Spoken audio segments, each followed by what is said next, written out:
ప్రజలందరికీ తిరిగి దేవుని కృపను బట్టి జూలై మాసంలో మొదటి ప్రభుదినం బైబిల్ పట్టణంలో దేవుని సన్నిధికి రావడానికి ప్రభు ఇచ్చినటువంటి మంచి అవకాశాన్ని బట్టి ప్రభుని స్తుతిస్తున్నాము. మే నెల మొదటి వారం నుండి ఎఫెసీ పత్రిక మొదటి అధ్యాయము నుండి వచనం వెంబడి వచనం మనకు ధ్యానిస్తున్నాం. అందులో భాగంగా గత వారం ఎఫెసీ పత్రిక మొదటి అధ్యాయము 7వ వచనం చదువుకున్నాం. తిరిగి ఈ వారం కూడా అదే వచనాన్ని చదువుతాం. ఎఫెసీ పత్రిక మొదటి అధ్యాయము 7వ వచనంలో ఒక భాగాన్ని చదివాం, ఒక భాగాన్ని ధ్యానించాం. చదువుదాం. దేవుని కృపా మహదైశ్వర్యమును బట్టి ఆ ప్రియుని యందు ఆయన రక్తము వలన మనకు విమోచనము, అనగా మన అపరాధములకు క్షమాపణ మనకు కలిగి ఉన్నది. గత వారం మనం ధ్యానించిన సందర్భం అపరాధములకు క్షమాపణ. అపరాధము ఎలా చేస్తున్నాము, చేయబడిన అపరాధములకు క్షమాపణ ఎలా కలుగుతుంది, మానవుడు ఏ విధంగా అపరాధి కాగలుగుతున్నాడు, ఒక 2 విషయాలు చెప్పండి. అపరాధము ఎలాగా మానవుడు చేస్తున్నాడు చెప్పాలా? మొదటి కొరింథీ పత్రిక 11వ అధ్యాయం 28వ వచనంలో పోయిన వారం ధ్యానించాం మనం. లేవికాండము 4:27 వచనం చదువుకున్నాం. ఎవడైనను చెప్పండి, పాపము చేసి ఆజ్ఞలను మీరి అపరాధి అవుతున్నాడు. ఆజ్ఞలను మీరి అపరాధి అవుతున్నాడు. లేవికాండము 4:27 వచనాన్ని బట్టి. మొదటి కొరింథీ 11:27 ప్రతి వారం చదువుకుంటాం ఇంచుమించు. దేన్ని బట్టి? ఎవడు అయోగ్యముగా శరీరమును తిని ఆ రక్తమును గూర్చి ఏమవుతున్నాడు? అపరాధులు అవుతున్నాడు. కాబట్టి ఈ అపరాధముల ద్వారా క్షమాపణ మానవుడు ఎలాగ పొందుకున్నాడో ఆ విషయాలు మనము మరి దోషమును బట్టి అపరాధం కలుగుతున్నాడు, పాపమును బట్టి అవిధేయతను బట్టి అపరాధి కాగలుగుతున్నాడు. బాబు చూడలేదు అలా చేస్తున్నారు పిల్లలు. అవినాష్ చూడరా, మాట్లాడేవాడిని బయట పంపించేయి. రై సరుకు అదే ఆడెవడాడు, ఇంటికి వెళ్ళిపోతాను, ఇంటికి వెళ్ళిపో. కరెక్ట్గా కూర్చొని ఉంటే అది ఇంటికి వెళ్ళిపోవడమే. పక్కలతో మాట్లాడడానికి లేదు ఎవడం. మీ పని మీరు అలా ఉండండి, అంతే. వినండి, బాధ అయితే ఇంటికి వెళ్ళిపోండి. ఈ వారం అపరాధముల వలన కలిగే నష్టములు. అపరాధముల వలన కలిగే నష్టములు. అపరాధం వలన ఎలాంటి నష్టములు మనం ఎదుర్కోబోతున్నాం? మానవుడికి అపరాధమును బట్టి ఇలాంటి నష్టాన్ని తను ఎదుర్కొంటున్నాడు, పొందుకుంటున్నాడు. అపరాధం వల్ల క్షమాపణ పొందిన మానవుడు అపరాధం వల్ల కలిగే నష్టం కూడా ఒక 3 విషయాలు ఈ రాత్రి మనం కలిగి ఉంటాం, ధ్యానిస్తాం. ఒక 3 విషయాలు అపరాధముల వలన కలిగే నష్టములు. అపరాధం వల్ల ఎలాంటి నష్టం కలుగుతుంది? అపరాధము చేయబడిన తర్వాత, అపరాధం అంటే ఏం చెప్పండి? అపరాధం అంటే తెలిసి చేసేదని అపరాధం. తెలిసి ఇది తప్పు అని ఎరిగి తెలిసిందని అపరాధం. తెలియకుండా చేసేది పాపం. కాబట్టి పిల్లారా, అపరాధిని యేసయ్య కృపజూపము దేవా అని భక్తుడు పాడుకున్నాడు. మనందరూ అపరాధములు ప్రతి దినము తెలిసి తెలియక చేసిన తప్పిదాలు, పొరపాట్లు, పాపాలు, అపరాధిగా జీవితాన్ని కలిగి ఉంటున్నాం పిల్లలు. అపరాధములను బట్టి కలిగే నష్టంలో మొదటి నష్టం చదువుదాం. మొదటి తలంపు నెహెమ్యా గ్రంథం మొదటి అధ్యాయము 8వ వచనాన్ని చూద్దాం. నెహెమ్యా మొదటి అధ్యాయము 8వ వచనం చదవండి. నెహెమ్యా గ్రంథము 1వ అధ్యాయము 8వ వచనం చదువుదాం. నీ సేవకుడైన మోషేతో నీవు సెలవిచ్చిన మాటను జ్ఞాపకము తెచ్చుకొనుము. అదేమనగా, మీరు అపరాధము చేసిన యెడల జనులలోనికి మిమ్మును చెదరగొట్టుదును. చాలు. అపరాధము చేసిన యెడల మనం ఏమవుతాం? అప్పుడు చెదరగొట్టబడతాం. అది చదవండి, బాగా చూసుకోండి ఆ వచనం. అపరాధము చేసిన యెడల మానవుడు ఏమవుతున్నాడట? చెదరగొట్టబడతాడు. ఒక స్థలంలో స్థిరముగా ఉండలేడు. దేవునింటిని క్రమముగా ప్రేమించలేని వ్యక్తిగా, స్థిరత్వము లేని వాడిగా, నిలకడ లేని వాడిగా ఉంటాడు. చెదిరిపోయిన వాడిగా ఉంటాడు.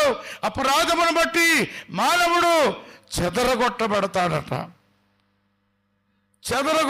అంటే అనగా దేవుని ప్రజల నుండి లేదా సహవాసము నుండి, సహవాసాన్ని ఏం చేయబడతాడు?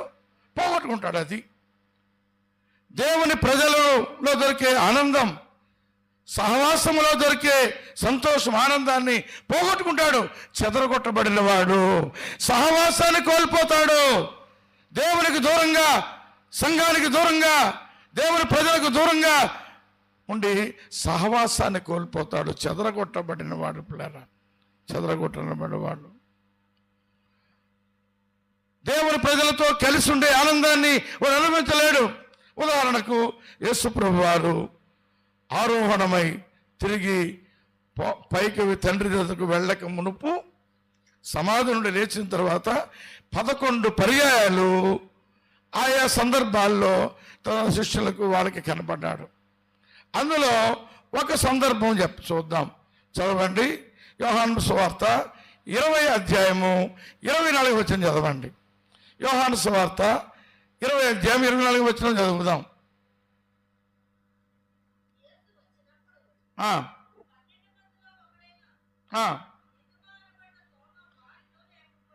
యేసు వచ్చినప్పుడు, యేసు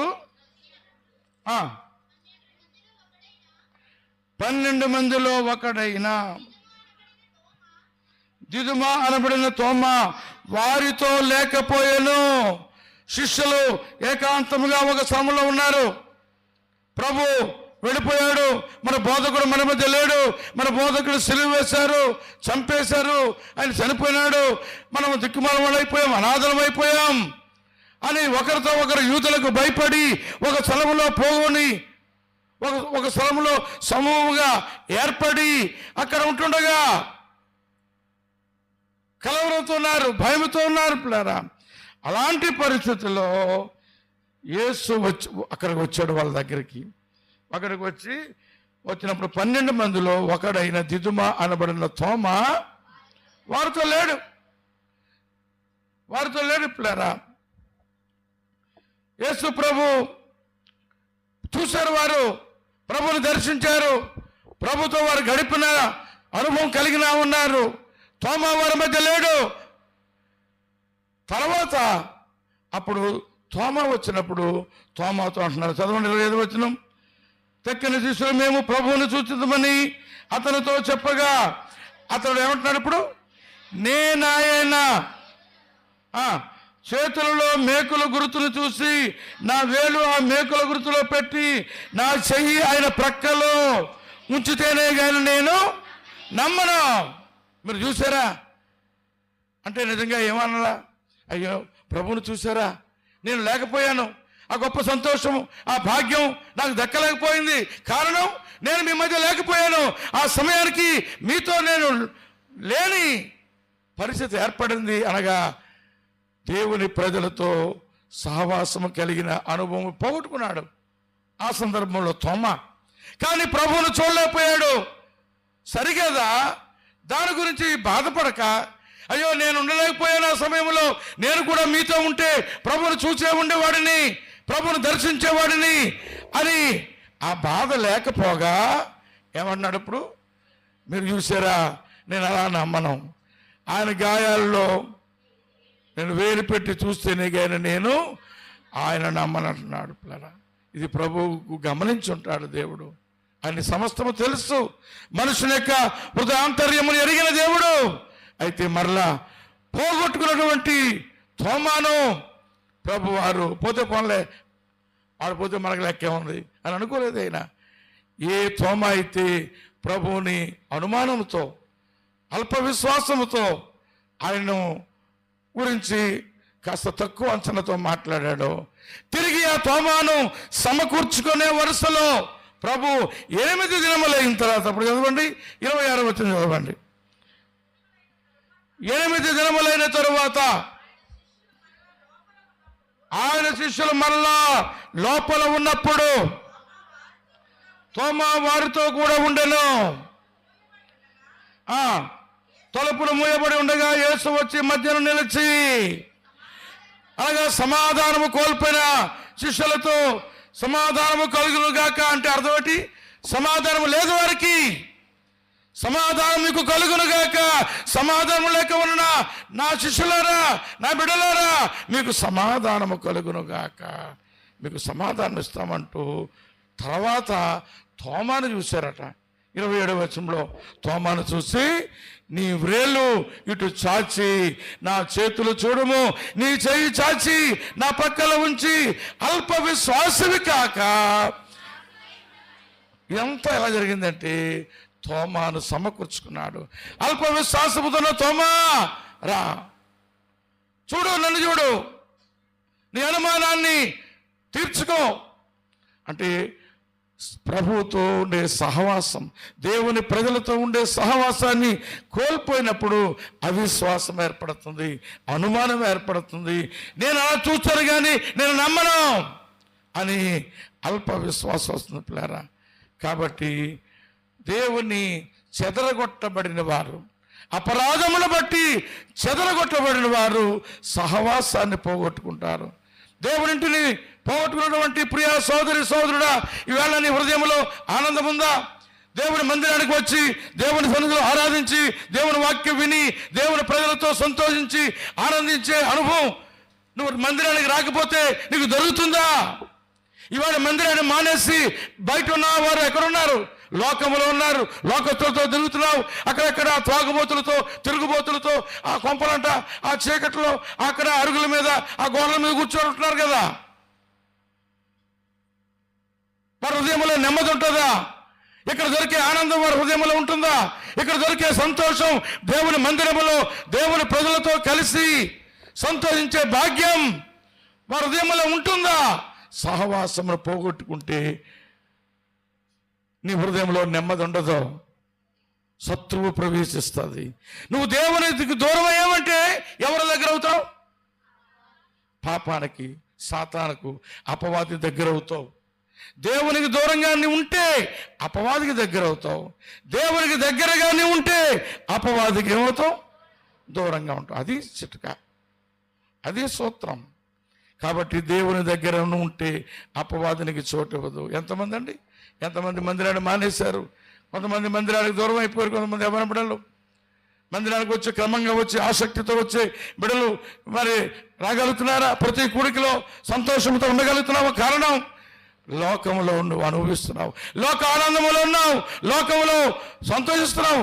లోకమైన ఆనందం దేవుని కంటే, దేవుని ప్రజలతో గడిపే సహవాసం కంటే చెదరగొట్టబడి వేరు వేరు స్థలాల్లో ఉండి వేరు వేరు రీతులుగా నువ్వు ఆనందిస్తున్నావు సోదరుడా.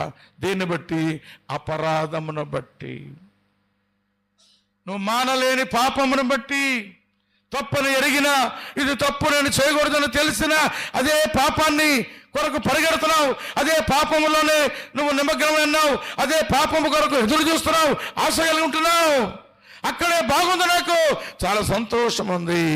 పాపము క్షణికమైన సంతోషాన్ని ఇస్తుంది, తర్వాత తర్వాత తర్వాత పిల్లరా నిరంతరము ఏడుపునిస్తుంది. గగ్గోలు పెడతావు, ఏడుస్తావు. నువ్వు పాపము చేసి సంతోషాన్ని అనుభవించేటప్పుడు క్షణాల్లో తర్వాత తీవ్రమైన నష్టాన్ని నువ్వు ఎదుర్కొంటావు.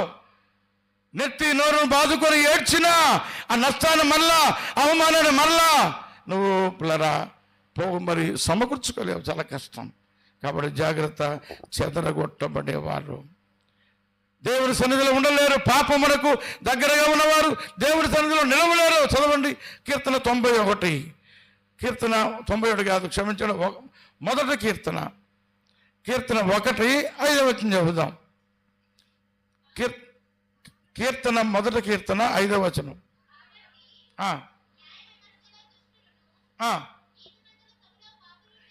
నీతిమంతుల సభలో పాపులను, అది నీతిమంతుల సభలో ఎవరు నిలబడ, పాపులు నిలవబడలేరు. పాపులు నిలుచుండే స్థలము కాదు అది, ఉండలేరు అక్కడ. ఎక్కడ? నీతిమంతులు ఉండే స్థలంలో, ప్రభు రక్తము చేత కడగబడి విమోచించబడి నీతిమంతులుగా తీర్చబడిన వారి యొక్క మరి వారి సహవాసములో ఎవరు ఉండలేరట? పాపములో ఉండేవారు ఉండలేరు. వాడు పారిపోతాడు, ఉండలేడు. వెలుగును చూడలేడు. చీకటిని ప్రేమించేవాడు వెలుగులో ఉండలేడు. ప్రియ సోదరి సోదరుడా, వారందరూ కూడా ఎలాంటి పనులు చేసేవారట? చెడు పనులు చేసేవారు. ఎవరు చెదరగొట్టబడతారు? దేవుని వాక్యంలో ఉంది. కీర్తన 92:9 చదవండి. కీర్తన 92:9.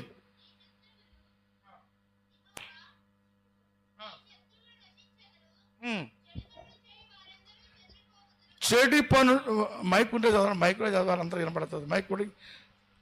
చెడు పనులు చేయవారందరూ కూడా చెదిరిపోతారు. చెడు పనులు చేయవారందరూ కూడా చెదరగొట్టబడతారు. చెడు పనులు, చెడ్డ పనులు చేసేవారు ఒక స్థలంలో నీతిమంతుల సభలో ఉండలేరు, చెదరగొట్టబడతారు. చెడు పనులు ఏంటి? చెడు పనులు ఎక్కడున్నాయి? చెడ్డ పనులు తెలుసా అసలు? చెడ్డ పనులు అంటే ఎలాగుంటాయండి? ఎలాంటి అనుభవంలో ఉన్న వాళ్ళు ఉంటారు అని డౌట్ ఉంది ఎవరికైనా? చెడు పనులు అంటే ఎలాగుంటుంది? బైబిల్లో ఉన్నాయి 13 రకాల చెడ్డ పనులు ఉన్నాయి. 13 రకాల చెడ్డ పనులు. మార్కు సువార్త 7:21 కంఠపాఠం అయిపోవాలి ఎందుకు ఇది. మార్కు సువార్త 7:21 చదవాలి త్వరగా. మైక్ చదవండి త్వరగా. మైక్ ఎవరిదారు ఉంది? కీర్తన వినబడదా? మైక్ ఎవరిదారు ఉంది? లోపల నుండి అనగా మనసుల హృదయములో నుండి దురాలోచనలకు చెడుపని, జారత్వం, దొంగతనములు, నరహత్యలు, వ్యభిచారములు, లోభములు, చెడుతనములు, కృత్వములు, కామవికారములు, మత్సరము, దేవదూషణ, అహంభావము, అవివేకం వచ్చును. ఈ చెడ్డవన్నీ లోపల నుండి బయలు వెళ్ళి, అనగా మనుషుల హృదయంలో నుండి ఈ చెడ్డవన్నీ. మీ ఇంటి తర్వాత లెక్కెట్టుకోండి, 13 ఉన్నాయి అక్కడ. 13 చెడ్డవి. ఇవన్నీ చెడు కార్యములు. కృత్రిమము, కామవికారం, అహంభావం, మత్సరం, అవివేకం, దేవదూషణ, దురాలోచనలు, ఇవన్నీ చెడు పనులు కదా. ఇలాంటి చెడు పనులన్నీ కూడా హృదయంలో ఉంచుకుంటే నువ్వు చెదరగొట్టబడతావు. దేవుని సన్నిధిలో నిలబడలేవు. దేవుని సన్నిధిలో నువ్వు ఉండలేవు. నీతిమంతుల సభలో నువ్వు నిలవలేవు. చెదరగొట్టబడతావు. ప్రియ సోదరి సోదరుడు, దేవుని ఉద్దేశం నువ్వు చెదిరిపోవాలని కాదు. దేవుని యొక్క సంకల్పం, దేవుని యొక్క ప్రణాళిక, దేవుని ఉద్దేశం నిన్ను చెదరగొట్టబడాలని దేవుడి లోకానికి రాలేదు, నిన్ను సమకూర్చుకోవడానికి ఆయన వచ్చాడు. పిల్లరా చదువుదాం. ఎవరు ఎలాగ చెదరగొట్టబడుతున్నారు, ఎలాగ సమకూర్చుకుంటున్నారు? యోహాను సువార్త 11:52 చదువుదాం. యోహాను సువార్త 11:52. యోహాను 11:52.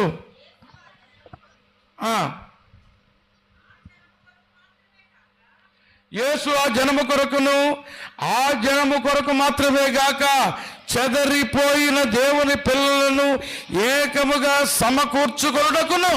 అది చెదరగొట్టబడిన దేవుని పిల్లల్ని ఏం చేయాలట? సమకూర్చుకోవడానికి, తిరిగి సంపాదించుకుంటాడు. నువ్వు తప్పిపోతే, దేవుని నుండి సన్నిధిని దూరం అయిపోతే నేను అలా విడిచిపెట్టాడు దేవుడు.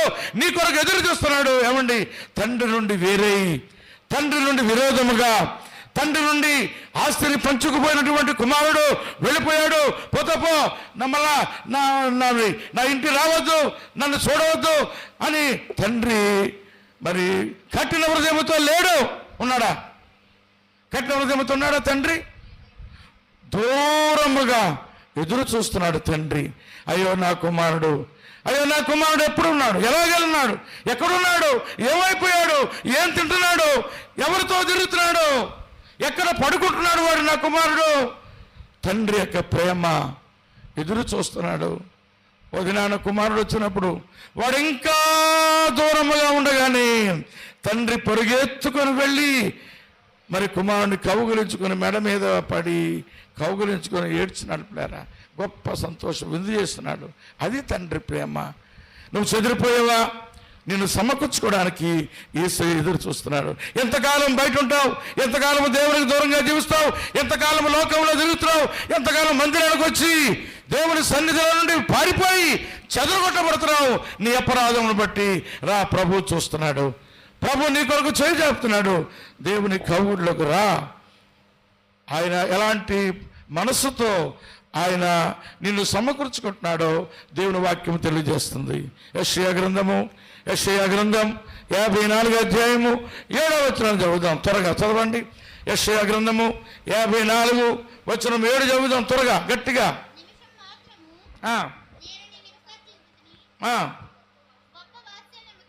గొప్ప వాత్సల్యముతో, గొప్ప వాత్సల్యముతో నిన్ను సమకూర్చెదను. అబ్బా, చెదరగొట్టబడిన నిన్ను ఇలాంటి వాత్సల్యంతో దేవుడు సమకూర్చుకోవాలని ఆశ కలిగి ఉన్నాడు.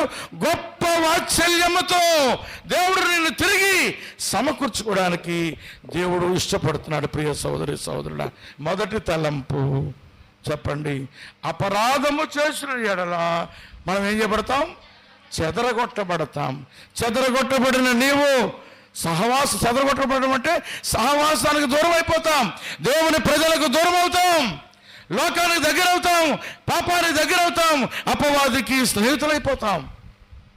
దేవుని నుండి దొరికే సంతోషం, సమృద్ధి, ఆనందం నువ్వు కోల్పోతున్నావు. ప్రియ సహోదరి సహోదరుడా, చెదరగొట్టబడిన నిన్ను ఆయన గొప్ప వాత్సల్యముతో ఆయన సమకూర్చుకోవడానికి ఇష్టపడుతున్నాడు.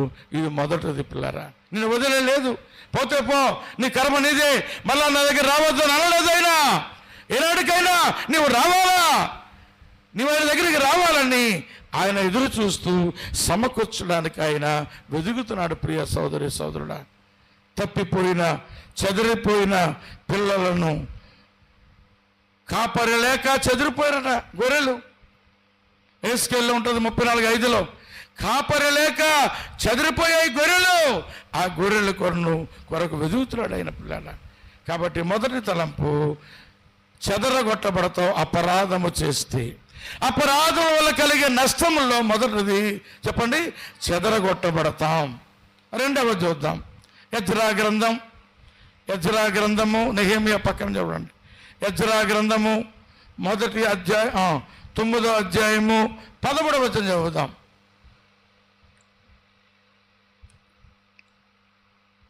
ఎజ్రా గ్రంథము 9వ అధ్యాయం 13వ వచనం చదవచ్చు గట్టిగా. అయితే మా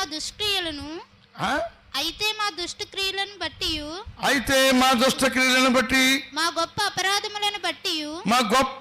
అపరాధములను బట్టి ఈ శ్రమలు మా మీదికి వచ్చిన తరువాత చాలు. గొప్ప అపరాధమును బట్టి ఏమొస్తున్నాయి? శ్రమలు. చాలు. అపరాధం వల్ల కలిగే నష్టాల్లో రెండవది ఏంటి చెప్పండి ఇప్పుడు? శ్రమలు. అపరాధాలను బట్టి మానవుడు శ్రమల్లోకి వెళుతున్నాడు, శ్రమలు తెచ్చుకుంటున్నాడు. ఇవాళ నీ కుటుంబం విచ్ఛిన్నమైన కారణం ఏంటి? ఇవాళ నీ కుటుంబంలో సంతోషం, నీ భార్య బిడ్డలతో కలిసి ఆనందించలేకపోయిన కారణం ఏంటి? నీ అపరాధం, నీ అవిధేయత. సంతోషముగా ఉండవలసిన నీ జీవితంలో ఒక బానిసగా అలవాటు అయిపోయి, ప్రేమ లేక ఆ కుటుంబంలో విచ్ఛిన్నమైపోయి ఈనాడు నువ్వు ఏకాగ్గా తిరుగుతున్నావు. ఏకాకిగా బ్రతుకుతున్నావు, మనశ్శాంతి లేక తిరుగుతున్నాడు. మానవుడు చెదరగొట్టబడిన వాడిగా అపరాధమును బట్టి, పాపమును బట్టి చెదరగొట్టబడి ఒంటరి అయిపోయి ఆత్మీయ సంతోషం, భార్య బిడ్డల్ని కోల్పోయి వాడికి నెమ్మది ఉంటుందా చెప్పండి? భార్య బిడ్డలు దగ్గర లేనప్పుడు వాడికి హృదయంలో నెమ్మది ఉంటుందా? సంతోషం ఉంటుందా? పిచ్చోళ్ళ తిరుగుతాడు. నిద్ర పట్టదు, సంతోషం ఉండదు, నెమ్మది ఉండదు, సరైన సమయానికి భోజనం ఉండదు, ఒంటరి బ్రతుకు, ఏకాకి బ్రతుకు. దేన్ని బట్టి వచ్చింది ఇది? నీ అపరాధమును బట్టి, నీ తప్పిదమును బట్టి, నీ వ్యసనమును బట్టి, నీ బానిస అయిపోయిన పనిని బట్టి. ఇప్పుడారా ఇవాళ నీ సంతోషాన్ని నువ్వు కోల్పో. అది శ్రమ కాదా నీకు? శ్రమలు ఎవరికి వస్తాయి? ఎవరికి శ్రమలు చెప్తున్నాను అప్పుడప్పుడు. ఎక్కడుంది? సామెతలు 23వ అధ్యాయం. శ్రమలు ఎవరికి? ఒక లిస్ట్ ఉంది.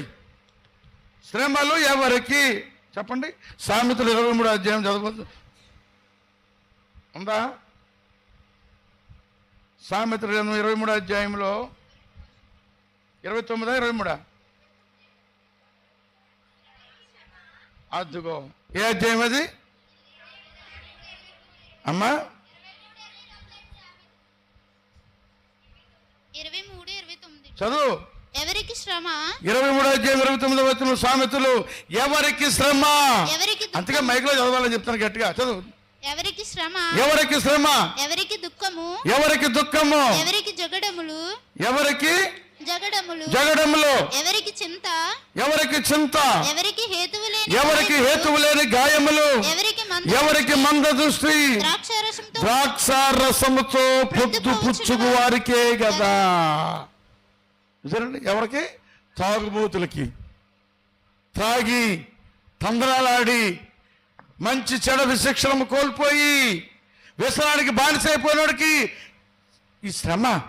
29వ వచనం చదువుకుంటుంటే ఎవరికి శ్రమ? ఎవరికి దుఃఖం? ఎవరింటిలో దుఃఖాలు? ఎవరికి జగడాలు? ఎవరికి చింత? ఎవరికి హేతువు లేని కారణం ఉండదు, గొడవ కారణమే ఉండదు. చిన్న విషయానికి ప్లేట్లు ఎగిరిపోతాయి. ఆడు తాగి రావడం ఒకటైతే, కూరలో ఉప్పు కానీ కారం కానీ లేదనుకోండి, ఆడికి తాగుతాడు, తాగిపోతాడు. నోటికి కారం ఉండాలి, బాగా మసాలా ఉండాలా. ఏమాత్రం తక్కువైందంటే ప్లేట్ ఇసురు కూడా ఎత్తాడు అంతే. ఇప్పుడు డబ్బులు ఏమైనా ఎత్తాడా? ₹1 వాడి ఇంట్లోకి అప్పు చేసి ఉండాలి. అయ్యగారికి మళ్ళా అప్పు చేసి ఆ పక్కింటికి పోయి అక్కడికి పోయి ఇక్కడ పోయి ఆన్లైన్లో అడుక్కొని కోడిగుడ్డు మాసం కూర వండి పెడితే ఏదో తక్కువ అని చెప్పి ప్లేట్ ఇసిరేసి గొడవ పెడతాడు. అల్లకల్లలో పెద్ద కొంప. కారణం హేతువు లేని గాయాలు. నీ బాధ్యత ఉందా? ఒక కుటుంబ యజమానిగా నీ భార్యకు నువ్వు కష్టపడిన డబ్బు ఇస్తున్నావా? పిల్లలకి వండబెట్టు, డబ్బులెట్టి బీరింగోను కూర వండు, పిల్లలకి పెట్టు, నాకు పెట్టు అనగలుగుతున్నావు నువ్వు అనవు. సరిగదా? భార్యతో జగడమాడి పిల్లలు పిల్లలు ఒకదారి వెళ్ళిపోతారు, భార్య ఒకదారి పారిపోద్ది, ఈడొకదారి పిచ్చోళ్ళగా రకరకాల వ్యసనాలు చేస్తాడు. కానీ ఇవన్నీ ఎవరికి అనగా మద్యముతో పొద్దు పుచ్చుకున్న వారికే కదా. త్రాగుబోతు. అందుకే త్రాగుడు భయంకరం పిల్లరా. త్రాగుడు అనే వ్యసనాన్ని మానుకోవాలా. త్రాగుడు వల్ల నీ కుటుంబం విచ్ఛిన్నం అయిపోతుంది. త్రాగుడు వల్ల నువ్వు త్రాగుడు బానిస అయిపోతే చాలా భయంకరమైన నష్టాన్ని నీ కుటుంబానికి కలిగి ఉంటావు పిల్లరా. అంత మాత్రమే కాకుండా శ్రమలు ఎందుకు కలుగుతున్నాయి? శ్రమలు ఒక కారణం. శ్రమలు కలగడానికి గల కారణాల్లో ఒక కారణం బైబిల్ చెప్తుంది. కీర్తన 16:4 చదువుదాం. కీర్తన 16:4 చదువుదాం. చదవండి. యెహోవాను విడిచి వేరొకని అనుసరించే వారికి ఏమవుతున్నాయట? శ్రమలు విస్తరిస్తాయి, ఎక్కువవుతాయి. శ్రమలు ఎక్కువవుతాయి. ఎవరికి? దేవుని విడిచి, దేవుని సన్నిధిని విడిచిపెట్టి, దేవుని సన్నిధిని కలిగి ఉండకుండా, దేవుని సన్నిధిలో నువ్వు కనబడకుండా, దేవుని మాటకు విధేయత చూపకుండా, దేవుని సన్నిధిని నువ్వు లక్ష్య పెట్టకుండా, దేవుని స్వరానికి వినగలిగే ఆసక్తిని కోల్పోయి ఇంటి దగ్గర అయిపోయావు. వేరొకరు అనుసరించేవాడంటే దేవుని కాక నువ్వే చేసినా అలాంటి అనుభవాలు ఉంటే నీ శ్రమలు తగ్గవు. ఏమవుతాయి? అధికమవుతాయి, విస్తరిస్తాయి. యెహోవాను విడిచి వేరొకరిని అనుసరించే వారికి శ్రమలు ఏమవుతాయి? తగ్గిపోతాయా ఉందా? విస్తరిస్తాయి అంటే అధికమవుతాయి. జాగ్రత్త. దేవుని విడిచిపెడతావా? దేవుని విడిచిపెట్టి నయోమి ఏమైంది? బెత్లెహేమును విడిచిపెట్టి, యూదా దేశాన్ని విడిచిపెట్టి మోయాబు దేశానికి వెళ్ళిపోయి, యూదా దేశములో బెత్లెహేములో కరువు ఉందని, దేశములో కరువు వచ్చినప్పుడు ఈమె ఒక్కింట్లోనే కరువు వచ్చేసినట్టుగా దేశాన్ని విడిపడి మోయాబు పారిపోయింది. ఎవరు వెళ్ళమన్నాడు నేను? మిగిలిన వాళ్ళందరూ అక్కడ ఉండి చచ్చిపోయారా? నువ్వు ఒక్కదానివే కట్టకట్టుకొని వెళ్ళిపోయి అక్కడ ఏమైనా సుఖపడ్డావా? కారణం మోయాబులో దేవుని సన్నిధి లేదు. మోయాబు దేశము విగ్రహారాధన, దేవుని సేవకుడు లేడు, సహవాసము లేదు, వాక్యము లేదు, ధర్మశాస్త్రము లేదు, దేవుని సన్నిధిని లేదు. విగ్రహారాధనకి దేశానికి వెళ్ళిపోయావు. తద్వారా నీ యజమానిని కోల్పోయావు, నీ 2 కొడుకులను కోల్పోయావు. మొత్తం 3 కూడా ఏమైపోయారు? విధవరాండ్రైపోయారు. దేవుణ్ణి విడిచిపెట్టి నెమ్మది లేని కుటుంబం అయిపోయింది. ప్రియ సోదరి సోదరుడా, జాగ్రత్త. ఒక్కొక్క పర్యాయం దేవుని మందిరాన్ని మానేసి, ఎందుకులేండి దేవుని మందిరం, వెళ్ళినా సుఖమే ఉంది, వెళ్ళినా ఏం బాగుపడుతున్నాం, దేవుని సన్నిధికి వెళ్ళినా ఈ బాధ ఎందుకు వస్తుంది, ఈ వ్యాధి ఎందుకు వస్తుంది, నా కుటుంబంలో ఏమి సంతోషం ఉంది, నా జీవితంలో బాధలు తగ్గడం లేదు, శ్రమలు తగ్గడం లేదు, ఆకలి దప్పులు తగ్గడం లేదు, నా భర్త తాగుడు మాండడం లేదు. ఇలాగా దేవుని మీద అలిగి వేరొక మార్గం చిరాకు పడిపోయి దేవుని సన్నిధిని కోపగించుకొని, కాబట్టి దేవుని సన్నిధిని అది అపవాదికి శ్రమపులరా, శ్రమలు విస్తరించే వరుసలో పిల్లరా, బాధలకు శ్రమలకు కారణం ఒక్కొక్క పర్యాయం పిల్లరా అసూయ, ద్వేషం, కోపం. ఆదికాండము 4:7 ఒక వ్యక్తి కోపగించి కోపం తెచ్చుకొని ఏమైపోయాడు? నరహంతకుడు అయ్యాడు. చదవండి ఆదికాండము 4:7. సత్క్రియ చేసిన ఎడల అంటే 6వ వచనం చదవండి. నీ కోపం ఏంటయ్యా? ఓ కయ్యను, ఎందుకు కోపం? ఎందుకు నువ్వు అంత రోషం ఎందుకు, కోపం ఎందుకు? కోపం తెచ్చుకొని పాపం చేశావు, నీ తమ్ముడిని హత్య చేసావు పిల్లరా, నరహంతకుడు అయిపోయినావు, నరహంతకుడు అయిపోయాడు. ప్రియ సోదరి సోదరుడా, హేబేలుని చంపి నరహంతుడయ్యాడు. సంఖ్యాకాండం 22:12 చదువుదాం. సంఖ్యాకాండములో మరొక వ్యక్తి శ్రమలకు పాలైనాడు. కారణం తనకు అవిధేయతను బట్టి. సంఖ్యాకాండం 22:12 చదువుదాం. నీవు వారితో వెళ్ళకూడదు, ఆ ప్రజలను శపింపకూడదు.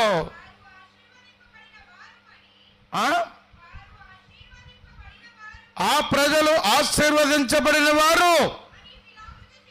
బిలాముతో చెప్పాడు. ఏం చెప్పాడు? బిలాము అడిగాడు, ప్రభువా, నేను ఇదిగో ఒక రాజు, ఒక ప్రజలు వచ్చారు నా దగ్గరికి, ఎంత విలువైన మరి బహుమానం తెచ్చారు, ఆ ప్రజలు నేను శపించాలని వారు అడుగుతున్నారు, వెళ్ళమంటావా వద్దామంటావని దేవుణ్ణి అడిగాడు. మంచిదే. ఒక ప్రవక్త దేవుని యొక్క కనిపెట్టడం, దేవుని యొక్క సలహా, దేవుని చిత్తాన్ని ఎరగడం, అది ప్రతి విశ్వాసం ఎరగాల. ప్రభువా, ఈ పని చేయమంటారా? నైనా ఈ పని వెళ్ళనా? ఈ హాస్పిటల్కి వెళుతున్నాను ప్రభువా, ఈ ప్రయాణంలో వెళ్తున్నాను నైనా, మీ సలహా, మీ ఉద్దేశం, మీ చిత్తము నాకు బయలుపరచండి, మీ చిత్తము నాకు తెలియజేయండి అని అడగాల ప్రభు చిత్తాన్ని. బిలాము అడిగితే దేవుడు ఏం చెప్పాడు? ఇప్పుడు చదువుకున్నాం, వెళ్ళొద్దు, వారితో వెళ్ళొద్దు. బిలాము ప్రజలు ఆశీర్వదించబడిన వారు, వారితో వెళ్ళొద్దు అని స్పష్టంగా చెప్పాడు. అయితే బిలాము విన్నాడా? వినలేదు. మళ్ళా రెండో పర్యాయము అడుగుతున్నాడు. పిల్లారా, వెళ్ళాడు. మార్గ మధ్యములో బిలాము కన్నులు మూయబడ్డాయి. అధికమైన బహుమానానికి లోనైపోయాడు. రెండోసారి వెళ్ళాడు. దేవుడు తనకి సరే అతనికి ఎలా బుద్ధి చెప్పాలో చెప్పాలనుకున్నాడు. 22 అధ్యాయం 37 వచనం చదవండి. ఇప్పుడు సంఖ్యాకాండం 22:31 వచనం. బిలాము కన్నులు అంటే బిలాము కన్నులు మూయబడ్డాయి. ఏది మంచిదో, ఏ పని చేయకూడదో, దేవుడు వద్దన్న పనిని చేస్తాను అనేటువంటి మాత్రం జ్ఞానము లేకుండా అజ్ఞానముగా గుడ్డోడికి వెళ్ళిపోతున్నాడు. దేన్ని చూసి? బహుమానములు చూసి, విలువైన అధికమైన ఘనతను చూసి వెళ్ళిపోతున్నాడు. కన్నులు మూయబడ్డాయి. అయితే మార్గ మధ్యములో దేవుడు బిలాము కన్నులు తెరిచాడట. బిలాము కన్నులు తెరవబడ్డాయి.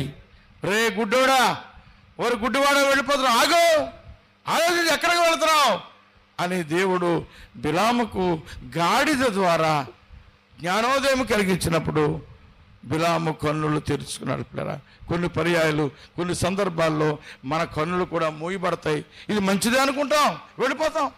చేసి తప్పని ఎరగకుండా నేను బాగా చేస్తున్నాను, పర్వాలేదు, చాలా తెలివిగా చేస్తున్నాను, ఎవరికి తెలకుండా. మా అమ్మకి తెలదు, మా నాన్నకి తెలదు, మా అన్నయ్యకి అసలే తెలదు, మా కాలేజీలో లెక్చరర్లకి అసలే తెలదు, మా సంఘంలో పాస్టర్ గారికి అసలే తెలదు. అడగుడ్డోడు, ఏం అర్థం చేసుకోడు అనుకోని ఎంత చక్కగా నటించేస్తారో, ఎంత చక్కగా తెలివితేటలుగా చేసిపోతారు పనులు. అయితే దేవుడు మనుషులందరూ తెలియపోవచ్చు, కానీ పిల్లరా, సమస్తము మనుషుల యొక్క ఆంతర్యమును ఎరిగిన దేవుడు, ఆయన సమస్తమును చూస్తున్న దేవుడు. దేవాది దేవుడు బిలాము కన్నులు తెరవబడ్డాయి. ఈరోజు నీ కన్నులు తెరవబడుతున్నాయా? ఇంకా గుడ్డితనంలో వెళ్ళిపోతున్నావా? దేవుని వాక్యము నెరిగి, దేవుని చిత్తమును ఎరగకుండా, దేవుని మీద కనిపెట్టకుండా, కోపముతో, సత్క్రియ లేకుండా, పంతముతో, పౌరుషముతో నీక స్వనీతిని ఎరిగి చేసుకు వెళ్ళిపోతున్నావు. జాగ్రత్త, శ్రమలు విస్తరిస్తాయి. అపరాధమును బట్టి శ్రమలు నీ జీవితంలో తెచ్చుకుంటున్నావు. నీ యొక్క బుద్ధిహీనతను బట్టి, నీ అవిధేయతను బట్టి, దేవునికి భయపడని జీవితాన్ని బట్టి శ్రమలు తెచ్చుకుంటున్నావు. జాగ్రత్త, ఆగు. ఇప్పుడు మన కన్నులు తెరవబడాలంటే మనం ఏం చేయాలి చెప్పండి? కన్నులు మూయబడిన కన్నులు తెరవబడాలంటే ఏం చేయాలా? ఏం చేయాలా? కన్నులు తెరవబడాలంటే ఒక భక్తుడు ప్రార్థన చేసుకున్నాడు. 119వ కీర్తన 18వ వచనం. 119వ కీర్తన 18వ వచనంలో ఒక భక్తుడు ప్రార్థన చేశాడు. నీ ధర్మశాస్త్రమునందు ఆశ్చర్యకరమైన సంగతులు చూచున్నట్లు నా కన్నులు తెరువుము. ప్రభువా, నా కన్నులు మూయబడ్డాయి, నా కన్నులు మూసిపడ్డాయి. నా కన్నులతో యథార్థతను చూడలేకపోతున్నాను, నీతిని చూడలేకపోతున్నాను, మంచిని గ్రహించలేకపోతున్నాను. ఏది చెడు, ఏది తప్పు, ఏది నష్టమో, ఏది కీడో తెలియకుండా వెళ్ళిపోతున్నాను. నా కన్నులు తెరవాలంటే ఏం చేయాలి? నేను నీ ధర్మశాస్త్రాన్ని ధ్యానించాల. దేవుని యొక్క వాక్యమును ధ్యానించి ధర్మశాస్త్రమును, ఇందులో వ్రాయబడిన సంగతులు గ్రహించు. గూఢమైన సంగతులు గ్రహించడానికి నా కన్నులు ఏం చేయాలా? తెరవబడాలా. ప్రభా, నా కన్నులు తెరవండి ప్రభా. ప్రార్థన చేసేప్పుడైనా, దేవుని వాక్యము చదివేటప్పుడు, దేవుని వాక్యము చదివే ముందు, ప్రతి దినము దేవుని వాక్యాన్ని చదివే ముందు ఈ మాట, ఈ ప్రార్థన చేసుకొని చదవాలా. దేవా, నీ ధర్మశాస్త్రాన్ని చదువుతున్నాను. ఈ దినభాగం, ఈరోజు దినభాగాన్ని చదువుకుంటున్నాను నాయనా. ఇందులో ఆశ్చర్యమైన సంగతులు నేను గ్రహించడానికి నా కన్నులు తెరవండి ప్రభువా, నా కన్నులు తెరవండి నాయనా అని ప్రార్థన చేసుకొని దేవుని వాక్యాన్ని చదవాలా.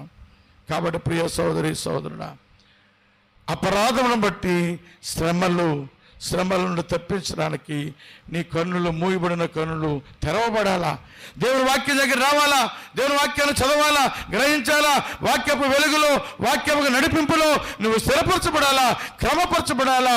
శ్రమల నుండి తప్పించడానికే దేవుడు నీకు చక్కని జ్ఞానము, బుద్ధి, తెలివి, వివేకం, ఆలోచన తెలియజేస్తుంది ధర్మశాస్త్రం, దేవుని వాక్యం. నిన్ను శ్రమలో నుండి తప్పిస్తుంది దేవుని వాక్యం. కాబట్టి ఆ రీతిగా దేవుని యొక్క గ్రంథాన్ని మనం చదవాలి. మూడవది, చివరిది కూడా చూసి ముగిందాం. అపరాధములకు ద్వారా కలిగే నష్టములలో చివరిది మూడవది చూద్దాం. మూడవది యెషయా గ్రంథము 24వ అధ్యాయము 20వ వచనం. యెషయా గ్రంథము 24వ అధ్యాయము 20వ వచనాన్ని చదువుతాం. చదవండి.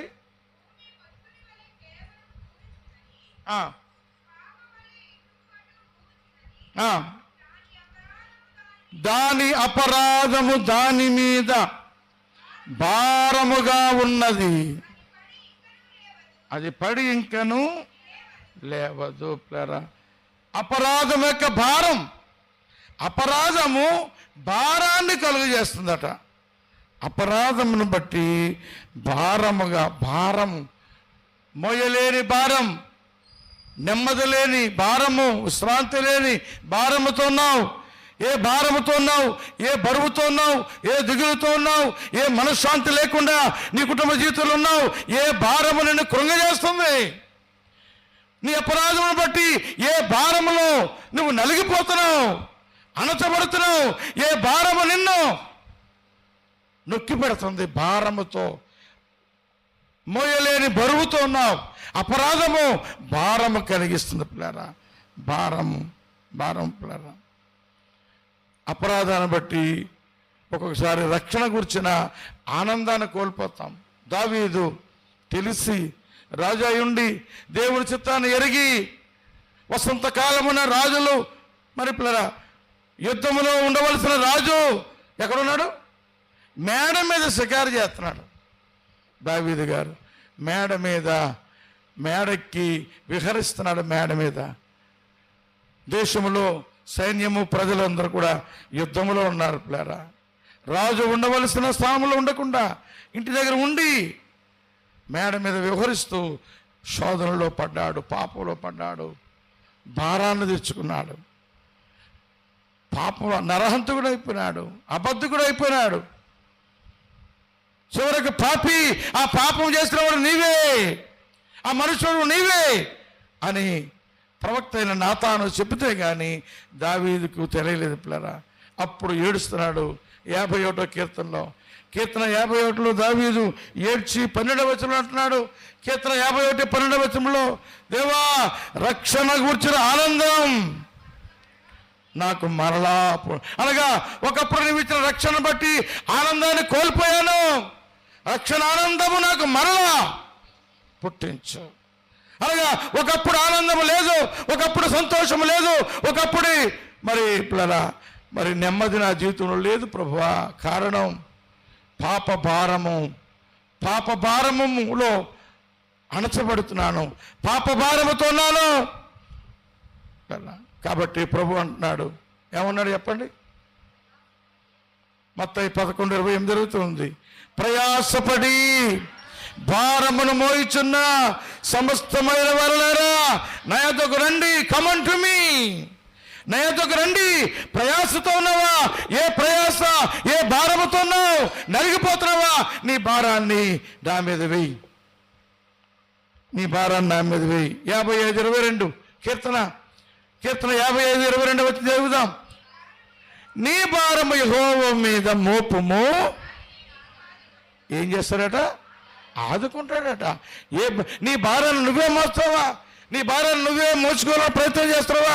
రా, అవి నువ్వు తేలిక చేసుకొని ప్రభు మీద పోయి, ప్రభువా ఈ భారముతో ఉన్నాను నాయనా, నేను బరువు భరించలేనుగా ఉన్నాను నాయనా, నా భారాన్ని తొలగించవా, నా భారాన్ని తొలగించవా నాయనా, నా భారాన్ని తేలిక చేయవా ప్రభువా అని అడిగావు ఎప్పుడైనా? ప్రభా నా అపరాధాన్ని బట్టి భారము మోయలేని భారాన్ని కూడగట్టుకున్నాను, బరువును కూడగట్టుకున్నాను, భరించలేనిదిగా అయిపోయింది నా బరువు.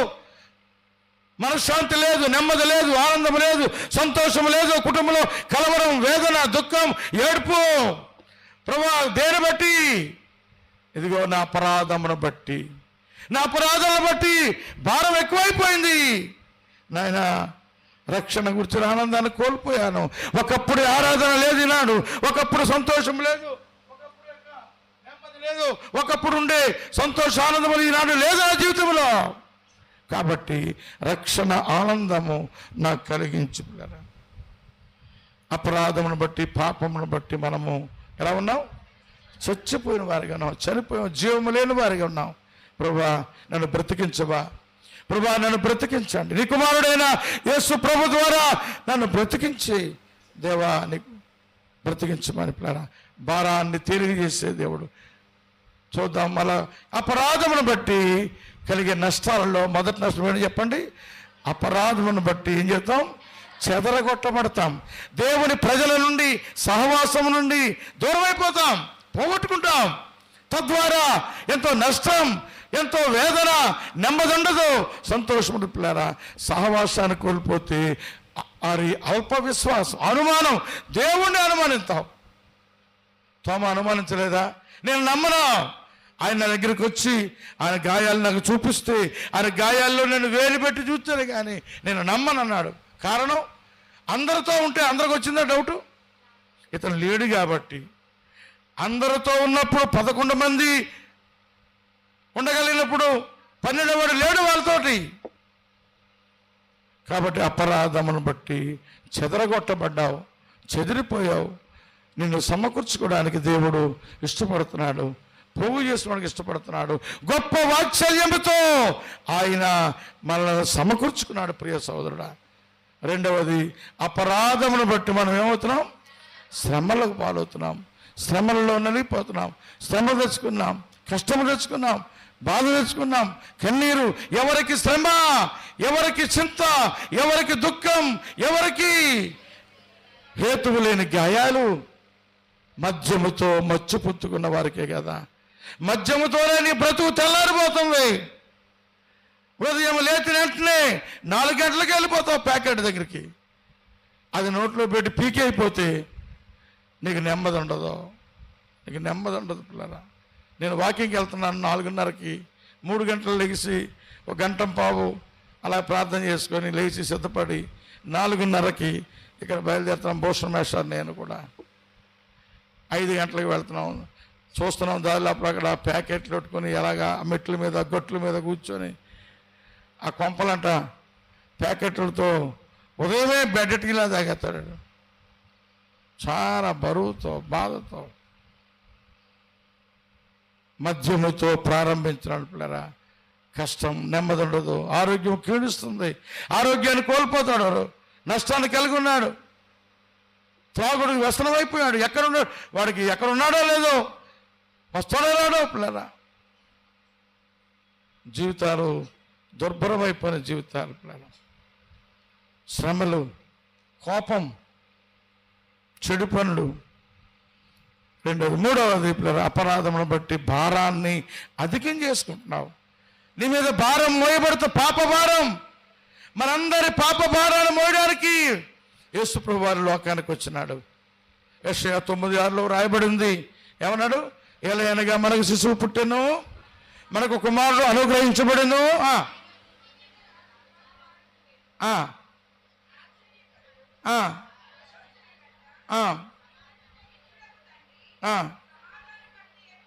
దానికి ముందే ఆయన భుజము మీద రాజ్యభారం ఉండి, అది కావాలి ఇప్పుడు. ఆయన భుజం మీద ఏముందట? రాజ్యభారం ఉంది. ఈ లోకమనే రాజ్యంలో ఉన్న ప్రజలందరూ కూడా పాపమనే భారముతో ఉన్నారు. వారి పాప భారం అంతా కూడా ఆయన మీద వేసుకున్నాడు. మీ చింత యావత్తు నా మీద వేయండి, నేను భరిస్తానన్నాడు ప్రభువారు. మన దోషములన్నిటి కూడా ఆయన మీదే భరించాడు పిల్లరా. కల్వరి శిలువలో 3 మేకుల మధ్య నీ కొరకు, నా కొరకు, నీ నిమిత్తము నా నిమిత్తమైన వేలాడబడ్డాడు. మనందరి దోషములు ఆయన మీద మోపబడ్డాయి. ప్రియ సోదరి సహోదరుడా, ఇంకా ఎంతకాలం భారాన్ని కలిగి ఉంటావు? రా, ప్రభు దగ్గర రా. ఎంతకాలం చెడు పనులు చేస్తావు, చెదరగొట్టబడతావు. రా, ప్రభుతో కూజాడు. ఇంకా ఎంతకాలం శ్రమల్లో తెచ్చుకుంటావు, శ్రమల్లో ఉంటావు, శ్రమల్లో నలిగిపోతావు. కోపముతో, తీవ్రమైన వేదనతో శ్రమలు తెచ్చుకుంటున్నావా? సుఖం లేకుండా జీవిస్తావా? దేవుని మాట వినకుండా నీ సొంత చిత్తానికి వెళ్ళిపోతావు. బిలాములాగా మూయబడిన కన్నులతో అంధత్వంలో, అంధకారంలో, గుడ్డితనములో ఉంటావా? యుగ సంబంధమైన దేవత వారి మనోనేత్రములకు గుడ్డితనము కలిగేస్తుంది. గుడ్డితనం. ఈ గుడ్డితనం పోవాలంటే దేవుని యొక్క ధర్మశాస్త్రాన్ని ధ్యానించు. దేవుని యొక్క దేవాని ధర్మశాస్త్రమునందు ఆశ్చర్యమైన సంగతులు నేను గ్రహించినట్లు నా కన్నులు తెరవము. కన్నులు తెరవబడాల పిల్లరా. భారాన్ని తెలియజేసుకోవాలి.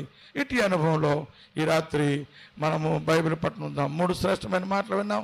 అపరాధమును బట్టి కలిగి నష్టములు. ముందు వారం అపరాధముల ద్వారా క్షమాపణ. మానవుడు అపరాధం ఎలాగవుతున్నాడు, ఎలా క్షమించబడుతున్నాడు. గత వారం విన్నాం 7వ వచనంలో. ఈ రాత్రి అపరాధముల వలన కలిగి నష్టం విన్నాం. దేవుని చిత్తమైతే వచ్చే వారం 8వ వచనాన్ని, 8, 9 వచనాలు ధ్యానిద్దాం. వచ్చే వారం ప్రభు చిత్తాన్ని బట్టి ప్రార్థన చేద్దాం.